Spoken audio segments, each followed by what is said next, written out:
एक दिन महात्मा बुद्ध और उनके प्रिय शिष्य आनंद एक छोटे से गांव में प्रवचन देने के लिए पहुंचे। गांव के लोग बहुत गरीब थे, लेकिन बुद्ध के ज्ञान की प्रतिष्ठा सुनकर वे उनसे मिलने आए। बुद्ध ने लोगों को करुणा, सहानुभूति और त्याग का महत्व समझाया और उन्होंने बताया कि जीवन का असली आनंद दूसरों की सेवा में है।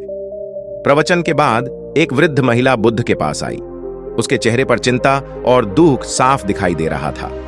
उसने विनम्रतापूर्वक कहा, भगवान, मैं बहुत गरीब हूं। मेरे पास खाने को कुछ नहीं है और मेरे परिवार के लोग बीमार हैं। कृपया मुझे बताएं कि मेरे जीवन में शांति कैसे आएगी।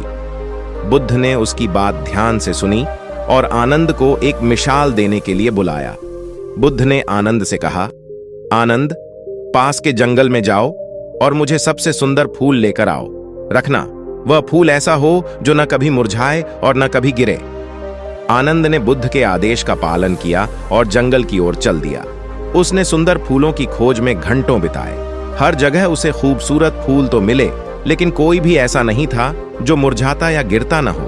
वह थक गया, लेकिन उसे बुद्ध के दिए गए निर्देशों का कोई समाधान नहीं मिला। अंत में वह खाली हाथ बुद्ध के पास लौटा और बोला, भगवान, मैंने सारे जंगल की खोज की, लेकिन ऐसा कोई फूल नहीं मिला जो मुरझाए या गिराए बिना हमेशा सुंदर रहे। बुद्ध मुस्कुराए और वृद्ध महिला की ओर मुड़ते हुए बोले, जैसे आनंद को कोई ऐसा फूल नहीं मिला जो कभी न मुरझाए, वैसे ही जीवन भी अनिश्चित है। सुख दुख, जीवन मृत्यु, स्वास्थ्य बीमारी, ये सभी जीवन के अभिन्न हिस्से हैं। किसी भी चीज की स्थिरता की उम्मीद करना व्यर्थ है।